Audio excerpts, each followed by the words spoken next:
Salam dan salam sejahtera. Nama saya Nafara Wada binti Muhammad Fauzi. Nomor saya ID 011451. Setelah ini saya akan mematangkan tentang pematangan individu 20%. Soalan 1. Bincangkan dengan contoh yang sesuai cabaran dan evolusi yang boleh dikaitkan dengan penguasaan pasaran wang di institusi kewangan di Malaysia. So, berdasarkan perkongsian yang dibuat oleh Encik Fazil selaku penolong pengurus DRHB Bank, terdapat cabaran dan evolusi yang dibincangkan mengenai pengurusan pasaran wang di institusi kewangan di negara kita, iaitu Malaysia. So, antaranya adalah berkenaan dengan Payment System Operator atau lebih dikenali sebagai PayNet. So, PayNet merupakan perkhidmatan yang terkini dalam sistem perbankan dan di bawah seliaan Bank Negara Malaysia. So, hal ini kerana PayNet ini selari dengan keadaan semasa atau zaman yang terkini, iaitu di bawah kaedah cashless atau pembayaran secara tunai. Oleh hal yang demikian, kaedah ini tidaklah hanya digunakan oleh rakyat kita, namun kaedah ini digunakan di seluruh dunia. Berikutan dengan kaedah ini, Malaysia turut berubah ke arah yang lebih baik dengan mengaplikasikan kaedah mengikut peredaran masa.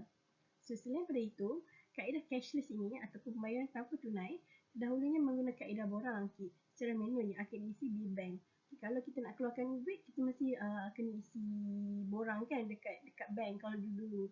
Tapi sekarang dengan teknologi yang semakin membangun, kaedah cashless ataupun payment system operator ini lebih terbuka kepada umum, maka pengguna akan lebih menggunakan kaedah ini kerana memudahkan semua pengguna dan lebih efisien serta lebih cekap lah. Seterusnya, sebagai contoh, Duit Now. So, Duit Now ni memang trending, sangat-sangat digunakan. Tambah lagi waktu raya itu, orang dah tak main dah akaun bank, nombor akaun apa semua. Kita hanya just bagi Duit Now kita, QR tu, dan kita hanya boleh scan kat situ. So, hanya demikian kerana penggunaan Duit Now ini semakin popular serta kerap digunakan pakai di kebanyakan tempat maupun kawasan kampung dan sekiranya mempunyai liputan internet yang baik di kawasan tersebut. So, penggunaan Duit Now ini tidak hanyalah digunakan oleh generasi muda, namun generasi lama turut menggunakannya kerana sangat memudahkan. So, selain daripada itu, ekonomi negara turut berkembang dengan lebih baik serta lebih produktif dalam pengaplikasi ini. Hal ini demikian kerana perubahan dari segi teknologi yang mampu mempengaruhi ekonomi negara daripada pulih susulan berlakunya krisis yang melibatkan dunia dan juga negara Malaysia. Contohnya, krisis yang berlaku di antara Ukraine dan Rusia, pandemik COVID-19. Sehingga kini, tahap penggunaan duit Now atau transaksi tanpa tunai disambut dengan baik oleh pengguna di negara ini. Meskipun tidak secara menyeluruh, namun penggunaan transaksi tanpa tunai ini turut digunakan pakai di kedai runcit yang bertempat dalam kampung serta pendalaman. Sebagai contoh, para pengguna menggunakan kaedah Duit Now untuk melakukan pembayaran bagi setiap pembelian yang dibuat. Justru itu, kaedah Duit Now ini tidaklah terhad penggunaannya, malah boleh dipindahkan dalam e-wallet ataupun e-dompet seperti Touch and Go, Boost, ShopeePay dan sebagainya. Sebagai kesimpulannya, penggunaan pembayaran tanpa tunai semakin kerap digunakan semenjak Perintah Perkawalan Pergerakan iaitu PKP susulan berlakunya pandemik COVID-19. So, masyarakat Malaysia kini maupun masyarakat negara lain lebih mengaplikasikan kaedah ini kerana lebih mudah serta tahap kecekapan setiap transaksi lebih lancar dan produktif. Oleh yang demikian, Payment System Operator ataupun PayNet ini ditubuhkan bagi melancarkan serta memudahkan setiap transaksi tanpa tunai untuk lebih efisien dan cepat. Seterusnya, soalan yang kedua. Ulas dengan terperinci kesan kenaikan kadar dasar semalaman overnight policy rate ataupun OPR terhadap pasaran wang di Malaysia. So, kesan kenaikan kadar dasar semalaman ini atau lebih dikenali sebagai overnight policy rate iaitu OPR memberikan banyak impak kepada negara.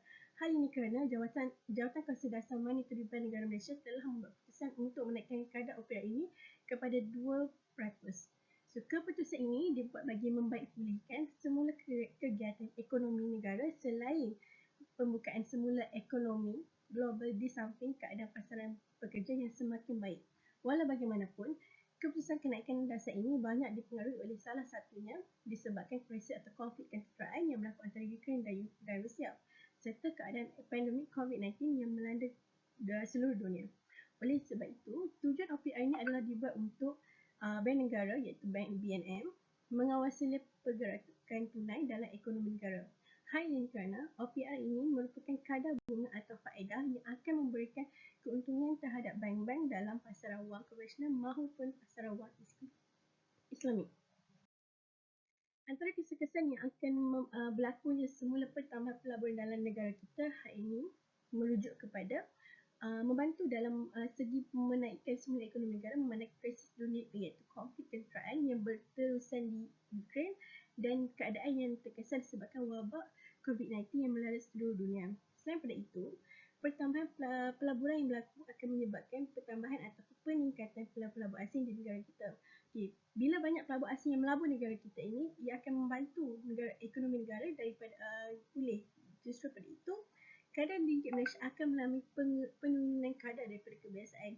Kalau sebelum ni kita punya penurunan kadar ringgit tu telah menurun, maka dia akan menjadi lebih menurun sekiranya dengan berlakunya kadar OPR ini.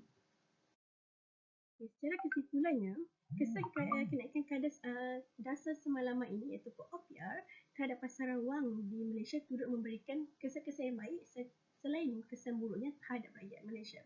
Meskipun ada risiko yang kena tanggung oleh negara, tapi kalau kita tengok daripada side yang baik ataupun side positif, ia boleh membantu ekonomi negara dalam memperkukuhkan kegiatan ekonomi yang dijalankan. Sekian daripada saya. Terima kasih.